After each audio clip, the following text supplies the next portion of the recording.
오늘 주신 말씀을 통해서 감사하는 것이 너희의 힘이니라 라는 제목으로 함께 말씀 나누겠습니다.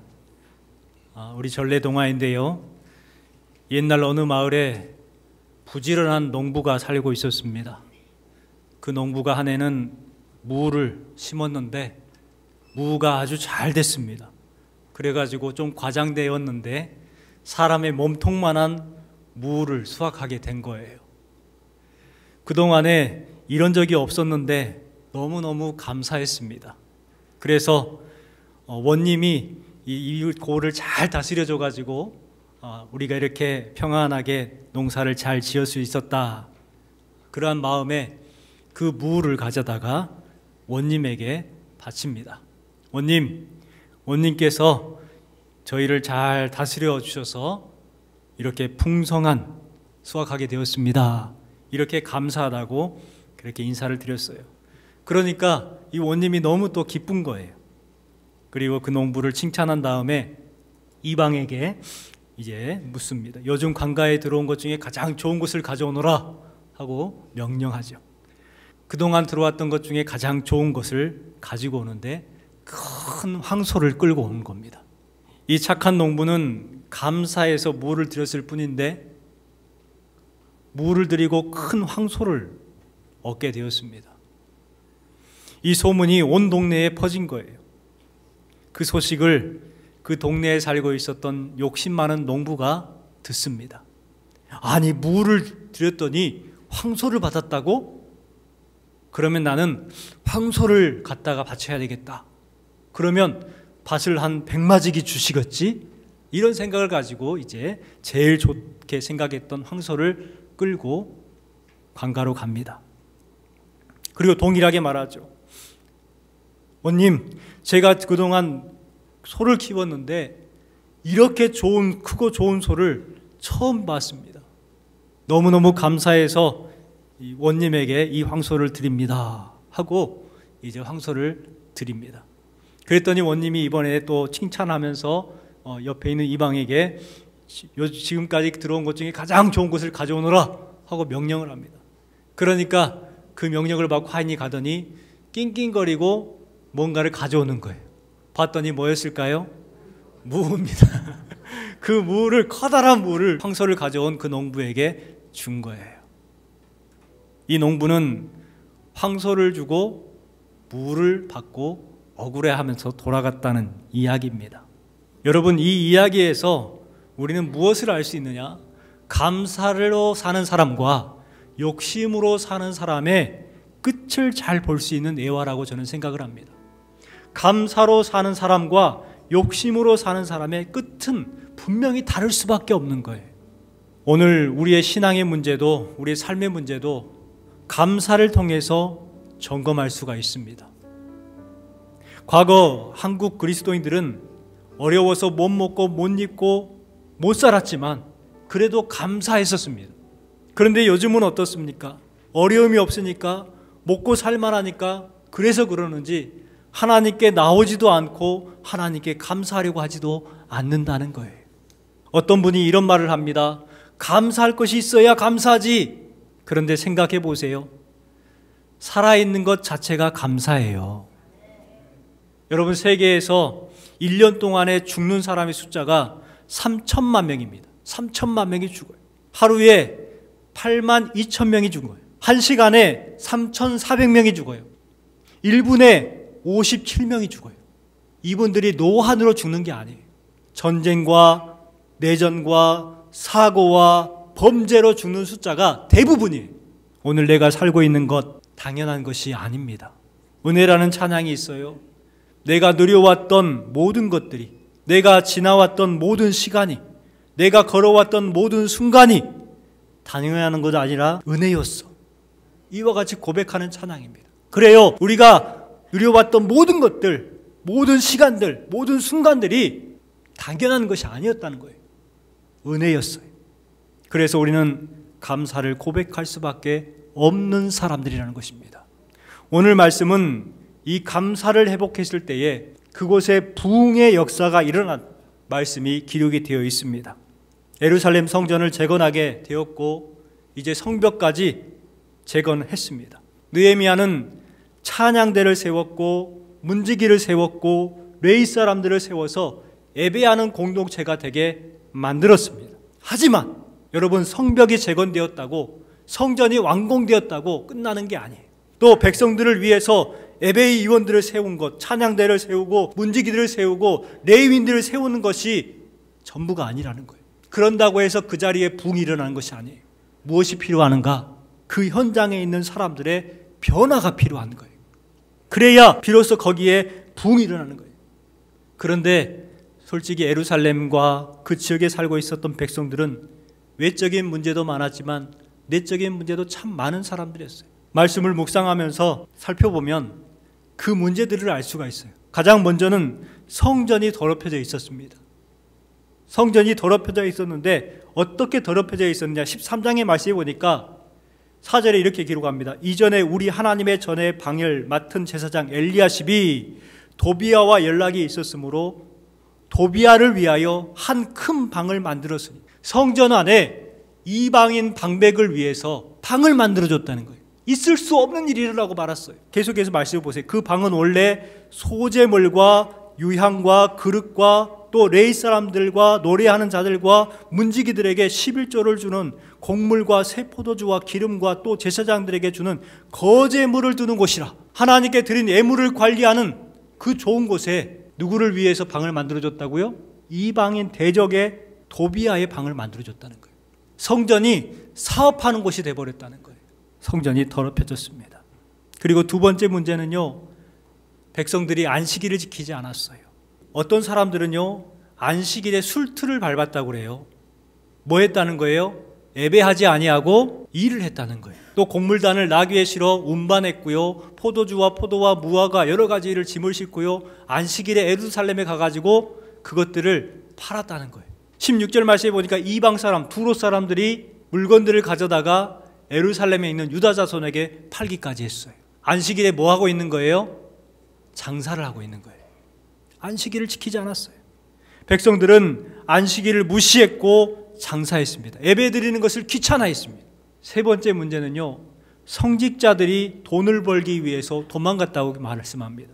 10절 말씀해 보세요. 내가 또 알아본즉 레위 사람들이 받은 몫을 주지 아니하였으므로 그 직무를 행하는 레위 사람들과 노래하는 자들이 각각 자기 밭으로 도망하였기로. 레위 사람들이 받을 몫을 받지 못한 거예요.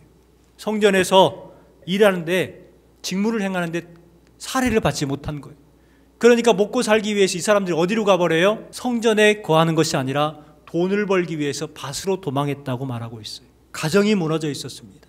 22절 23절 말씀해 보니까 그때 내가 또 본즉 유다 사람이 아스돗과 암몬과 모압 여인을 맞아 아내로 삼았는데 그들의 자녀가 아스돗 방언을 절반쯤은 하여도 유다 방언은 못하니. 그 하는 말이 각 족속의 방언이므로. 결혼을 시켰는데 이방 여자와 결혼을 시킨 거예요. 그러다 보니까 태어난 아이들이 이상하게 말을 하는 겁니다.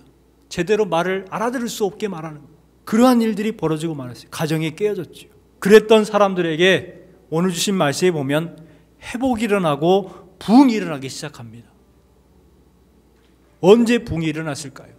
말씀을 통해서 한번 살펴보았으면 좋겠습니다. 가장 먼저는요, 그들이 하나님과의 관계가 회복됐을 때에 비로소 부흥이 일어나기 시작했어요. 1절 말씀에 보니까 이스라엘 자손이 자기들의 성읍에 거주하였더니 일곱째 달에 이르러 모든 백성이 일제히 수문 앞 광장에 모여 학사 에스라에게 여호와께서 이스라엘에게 명하신 모세의 율법책을 가져오기로 청하매. 이렇게 말씀합니다. 백성들이 일제히 수문 앞 광장에 모였습니다. 그리고 학사 에스라에게 우리에게 하나님의 말씀을 들려주세요 라고 부탁하고 있는 거예요. 여러분, 백성들이 말씀을 들려달라고 요청한 그 날이 언제라고 기록을 하고 있습니까? 1절 말씀에 보니까 일곱째 달이라고 기록을 하고 있고 2절 말씀에 처음 어떻게 시작하냐면 일곱째 달 초하루에 라고 말씀하고 있습니다. 그렇다면 이 일곱째 달 초하루는 어떤 날일까요? 민수기 29장 1절 말씀에 보면 일곱째 달 초하루 성회로 모이고 아무 노동도 하지 말고 제물을 준비하여 번제, 속죄제, 상번제, 소제, 화제를 드리라. 매우 특별한 날입니다. 이 날은 어떤 날이냐면 바로 초막절입니다. 초막절 날, 그동안의 사람들이 그 초막절을 지키지 않았습니다. 주신 말씀 17절 말씀에 보니까 여호수아 때부터 지금까지 그 초막절을 지키지 않았었어요. 그런데 그 초막절을 지키기 시작을 합니다. 그 초막절에 수문앞 광장에 모여서 하나님의 말씀을 들려달라고 요구하고 있는 거예요. 이스라엘 백성들에게는 매우 큰 명절과 같은 절기입니다. 여러분, 명절에 무엇을 합니까? 가족들을 만나고 쉽니다. 이스라엘 백성들도 쉬고 싶었을 거예요. 오랜만에 좀 여유를 즐기고 싶었을 거예요. 왜냐하면 그동안에 이 성벽을 재건하면서 많이 힘들었습니다. 지금까지 수고했으니까 이제 쉬자, 그런 마음도 들었을 거예요. 이렇게 성전도 완공이 됐고 성벽도 완공이 됐으니까 우리가 좀 잔치를 벌여갖고 즐기자, 얼마든지 그런 생각을 가질 수 있었을 거예요. 그런데 백성들은 그렇게 하지 않았습니다. 수문앞 광장에 모여서 하나님의 말씀을 사모했습니다. 그 절기를 회복하고자 노력했습니다. 주신 말씀 1절의 말씀에 보니까 모든 백성이 일제히라고 기록을 하고 있습니다. 일제히라. 이 일제히라는 뜻이 뭐냐면 한 사람처럼 움직였다는 거예요. 누구는 가고 누구는 안 가고가 아니라 모든 백성들, 모든 주민들이 함께 모였다는 거예요. 그리고 하나님의 말씀을 사모합니다. 여기에 모인 사람들이 얼마나 다양했는지 2절 말씀에 기록을 하고 있는데요. 7째 달 초하루에 제사장 에스라가 율법책을 가지고 회중 앞, 곧 남자나 여자나 알아들을 만한 모든 사람 앞에 이르러라고 말씀하고 있습니다. 남자, 여자 구별 없이, 나이가 많고 적음을 구별하는 없이 알아들을 수 있는 모든 사람들이 그 자리에 모였다는 거예요. 그들은 모여서 제사장이 학사했던 에스라를 초청하여 말씀을 읽어달라고 부탁을 하고 있습니다. 에스라는 백성들의 부탁을 받고 말씀을 전하기 시작합니다. 3절 말씀에 보면 수문앞 광장에서 새벽부터 정오까지 남자나 여자나 알아들 만한 모든 사람 앞에서 읽음에 뭇 백성이 그 율법책에 귀를 기울였는데 라고 말씀합니다. 드디어 에스라가 말씀 율법을 읽어줍니다. 백성들이 그 율법책에 귀를 기울였다고 말씀합니다. 언제부터 언제까지? 주신 말씀 3절에 새벽부터 정오까지 그들이 귀를 기울였다는 거예요. 시간적으로 표현한다면 아침 6시부터 12시까지 6시간 동안 그곳에서 말씀을 들었습니다. 여러분, 놀랍지 않아요? 우리는 설교 시간 20분만 넘어도 얼굴을 찌푸립니다. 예배 시간 1시간만 넘어도 조급합니다. 그런데 그들은 6시간 동안 말씀에 귀를 기울였어요. 더 놀라운 것은요, 그 말씀을 듣는 자세에 대해서 기록을 하고 있습니다. 5절 말씀에 보니까 하반절에 모든 백성이 일어서니라. 에스라가 율법의 책을 딱 펼친과 동시에 백성들이 모두 다 일어났어요. 새벽부터 정오까지 그 말씀을 들었어요. 이와 같은 곳에 부흥이 임하는 거예요. 하나님의 말씀을 사모하는 그 현장 가운데에 부흥이 일어나는 거예요. 또 6절 말씀해 보세요. 그들의 자세가 어떻습니까? 에스라가 위대하신 여호와 하나님 여호와를 송축하며 모든 백성이 손을 들고 아멘 아멘 하고 응답하고 몸을 굽혀 얼굴을 땅에 대고 여호와께 경배하니라. 말씀을 전하니까 백성들이 감동이 됩니다. 그러니까 뭐라고 했다고요? 아멘 아멘 했다는 거예요. 그리고 엎드려서 경배를 합니다. 여러분, 그래요. 하나님과의 무너진 관계가 회복될 때에 비로소 그 현장, 그 삶 가운데에 부흥의 역사가 임하게 되는 줄 믿습니다. 부흥은요, 말씀을 간절히 사모하는 심령 가운데 임하게 되는 거예요. 말씀에 대한 기대가 없으면 우리의 삶, 우리의 심령에는 부흥이 일어나지 않습니다. 또 그와 같은 심령이 없는, 말씀을 사모하는 심령이 없는 교회 성도들에게 부흥이 일어나지 않아요. 우리는 말씀에 대한 기대를 가져야 합니다. 사도행전 10장 말씀에 보면 이방인 백부장 고넬료의 가정에 베드로가 찾아가서 말씀을 전하는 장면이 기록되어 있습니다. 그때 고넬료가 베드로가 오는 것을 보고 맞이하면서 이렇게 고백하죠. 유명한 말씀입니다. 이제 우리는 주께서 당신에게 명하신 모든 것을 듣고자 하여 다 하나님 앞에 있나이다. 베드로 앞에 있는 것이 아니라 누구 앞에 있다고요? 하나님 앞에 있나이다. 이 고넬료가 그리고 온 가족이 구원받은 이유가 무엇인가? 그들은 사람 앞에 있지 아니하고 전해주는 말씀을 하나님의 말씀으로 받았다는 거예요. 우리가 다 하나님 앞에 있습니다. 이 고백, 이 사모함이 있었기 때문에 그 가정이 구원받은 가정이 될 수가 있었다는 것입니다. 여러분, 그래요. 똑같은 장소에서 똑같은 말씀을 들어도 사모하는 마음, 사모하는 심령으로 들으면 꿀 같은 말씀이 되는 거예요. 그런데 사모함이 없이 들으면 그냥 졸립고 잔소리로 들리는 거예요. 하나님과의 관계를 회복하시기 바랍니다. 그 회복하는 첫걸음이 뭐냐? 말씀에 대한 사모함인 거예요. 두 번째는 말씀에 순종할 때 부흥이 일어나게 돼요.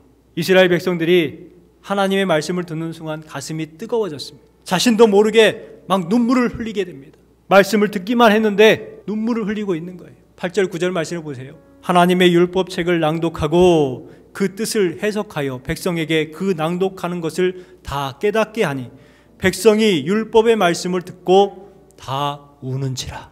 말씀을 듣고 그들이 눈물을 흘리면서 울고 있습니다. 여러분에게 묻습니다.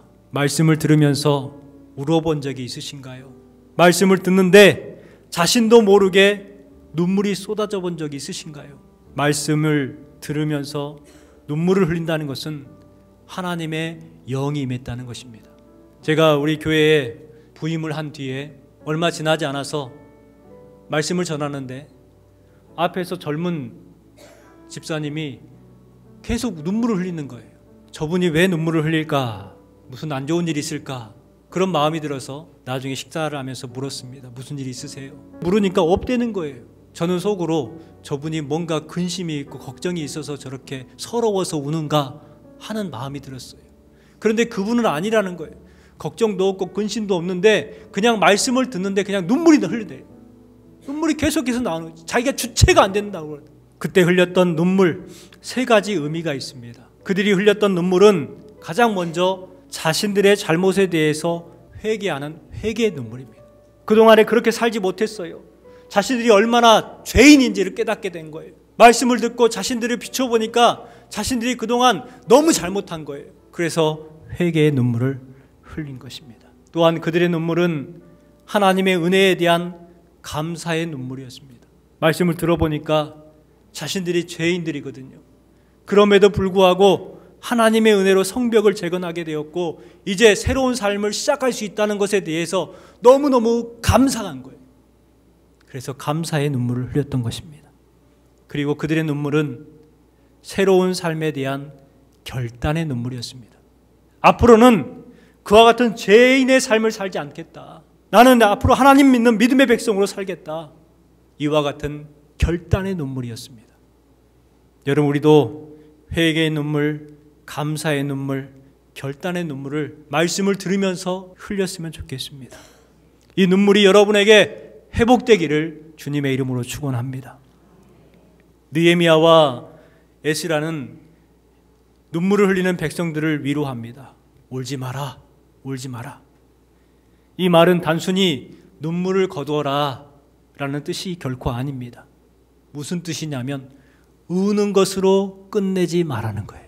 그냥 조금 눈물 흘렸다고 용서안 받고 회개 다 한 것이 아니라는 거예요. 눈물 찔끔 흘렸다고 모든 것이 다 용서받는 것이 아니라는 거예요. 여러분, 회개는 무엇입니까? 방향을 완전히 돌이키는 거예요. 9절 하반절에 보니까 오늘은 너희 하나님 여호와의 성일이니 슬퍼하지 말고 울지 말라. 또 10절 하반절에 보니까 이 날은 우리 중에 성일이니 근심하지 말라. 여호와로 인하여 기뻐하는 것이 너희의 힘이니라. 여호와를 기뻐하는 것, 여호와께 감사하는 것, 그것이 너희의 힘이라고 말씀하고 있는 거예요. 오늘 말씀 제목이죠. 슬퍼하지 마라, 울지 마라, 근심하지 마라. 여호와로 인하여 감사하고 기뻐하는 것이 너희의 힘이니라. 백성들을 위로해 주고 있습니다. 그 말을 들었을 때에 백성들의 마음이 뜨거워졌어요. 마음이 뜨거워졌어요. 그리함을 통해서 그들이 하나님의 백성의 모습으로 변화되기 시작합니다. 여러분, 심령이 뜨거워져야 변화가 일어나는 거예요. 냉랭하면 아무리 말씀을 들어도요, 변화가 일어나지 않아요. 마음이 뜨거워져야 비로소 변화가 일어나는 거예요. 대장장이가 호미를 만들고 낫을 만들기 위해서 가장 먼저 무엇을 합니까? 쇠를 화로에 넣어요. 뜨겁게 만들어요. 벌겋게 만들어요. 그리고 꺼내가지고 망치로 두들겨 때리면 비로소 호미가 되고 낫이 되는 거예요. 그런데 달구지도 않고 그냥 쇠를 두드려요. 팔만 아플 뿐 변화가 안 되는 거예요. 그런 것처럼 우리의 심령이 먼저 뜨거워져야 우리가 비로소 하나님 믿는 믿음의 백성으로서 변화가 일어나기 시작하는 거예요. 여기에 모이신 여러분들의 심령이 뜨거워지시기를 주님의 이름으로 축원합니다. 수문학 광장에 모여서 예배를 마치고 그동안 지키지 못했던 초막절을 지키기 시작합니다. 그들은 말씀에 순종하기 시작하는 거예요. 우리 15절 말씀을 같이 읽어볼까요? 또 일러스되 모든 성읍과 예루살렘에 공포하여 이르기를 너희는 산에 가서 감람나무 가지와 들감람나무 가지와 화석류 나무 가지와 종려나무 가지와 기타 무성한 나무 가지를 가져다가 기록한 바를 따라 초막을 지으라 하라 한지라. 주신 말씀해 보니까 그들이 기록한 바 초막을 지으라 그 말씀에 따라서 초막을 짓습니다. 여러분, 초막은 무슨 뜻일까요? 가장 먼저 초막은요, 지금까지의 삶에 대해서 감사를 고백하는 거예요. 초막절은 이 5종류의 나무를 통해서 만들라고 기록을 하고 있습니다. 그것을 가지고 기둥을 세우고 지붕을 덮고 그곳에서 일주일 동안 생활을 하는 거예요. 5가지 나무, 감람나무 가지, 들감람나무 가지, 화석류 나무 가지, 종려나무 가지, 기타 무성한 나무 가지라고 기록이 되어 있습니다. 자, 그렇다면 이 나무의 공통점이 뭘까요? 이 나무들의 공통점은 물이 없으면 살지 못한다는 것입니다. 무성한 나무 가지, 무슨 나무인지 잘 모르겠잖아요. 이 무성한 나무 가지는 우리가 아는 버드나무를 말합니다. 버드나무는 어디에서 살죠? 시냇가에 살아요. 창세기 49장 22절 말씀해 보니까 요셉은 무성한 가지, 곧 샘 곁에 무성한 가지라. 그 가지가 담을 넘었도다 라는 말씀이 기록되어 있습니다. 바로 버드나무예요. 버드나무가 척박한 광야에 심기면 죽어버리는 거예요. 하지만 물이 흐르는 시냇가에 심겨지면 비로소 무성하게 가지를 뻗을 수가 있는 것입니다. 왜 이 나무로 초막을 지으라고 했을까? 물이 없으면 그 나무가 살 수 없는 것처럼 우리가 하나님의 말씀이 없으면 살 수 없습니다 고백하는 것 아닐까요? 또한 초막을 지을 때에 지붕을 덮지 않게 합니다. 지붕이 뻥 뚫렸어요. 항상 하늘을 보며 살아라 말씀하고 있는 거예요. 여러분, 땅만 보고 살아가지 마십시오. 하늘을 봐야 돼요. 우리가 하나님을 바라봐야 될 줄 믿습니다. 초막은요, 약해요. 바람이 불어도 넘어지고 비가 오면 비가 다 새버리고 너무너무 약한 것. 여러분, 우리 인생도 그렇습니다. 우리 인생도 초막처럼 약해요. 연약해요. 하나님의 도움이 없이는 살아갈 수가 없어요. 그래서 초막은 감사를 회복하게 만드는 것입니다. 오늘 우리 추수감사주의를 보내고 있는데 이 추수감사주의를 통해서 우리가 감사를 회복할 수 있는 절기가 되었으면 좋겠습니다. 불평과 감사의 차이는 그 현실을 보는 관점의 차이인 거예요. 고라와 모세는 똑같이 홍해를 건넜습니다. 그리고 광야에서 40년 동안 살았어요. 출발도 같았고 같은 과정을 경험을 했습니다. 그런데 고라는 뭐 했어요? 불평했습니다. 하지만 모세는 감사했지요. 무엇의 차이일까요? 해석의 차이인 거예요. 어떤 사람들은 불평하고 살아가고 어떤 사람들은 감사하며 살아가는 이유가 무엇일까요? 바로 해석의 차이인 거예요. 감사하세요라는 시가 있습니다. 옷이 몸에 좀 끼면 그것은 당신이 잘 먹고 잘 산다는 것이니 감사하십시오. 풀을 뽑고 유리창을 닫고 하수구를 고쳐야 한다면 당신은 집이 있다는 것이니 감사하십시오. 주차할 곳이 없어서 불편하다면 당신은 차가 있다는 것이니 감사하십시오. 옷이 낀다고 불평하고 풀을 뽑았고 유리창을 닦아야 된다고 불평합니다. 주차할 곳이 없다고 불평합니다. 생각의 차이요, 해석의 차이라는 거예요. 아, 내가 그래서 잘 사는구나. 그래서 감사하고. 아, 내가 집이 있는 것이구나. 감사하고. 아, 내가 차가 있구나. 그래서 감사하는 것. 여러분, 감사할 것 투성이가 되는 거예요. 생각해 보면 다 감사한 것뿐인 줄 믿습니다. 여러분, 우리 인생은 짧아요. 감사하면서 행복하게 살기도 짧아요. 그런데 그 삶을, 그 짧은 인생을 불평하며 살아가야 하겠습니까? 지그 지글러가 이런 말을 했어요. 나는 감사할 줄 모르면서 행복한 사람을 한 번도 보지 못했다. 감사할 줄 모르면서 행복한 사람을 한 번도 보지 못했다. 여러분, 이제 믿음에 굳게 서서 감사함으로 부흥의 삶, 기쁨의 삶을 살아가시기를 주님의 이름으로 축원합니다.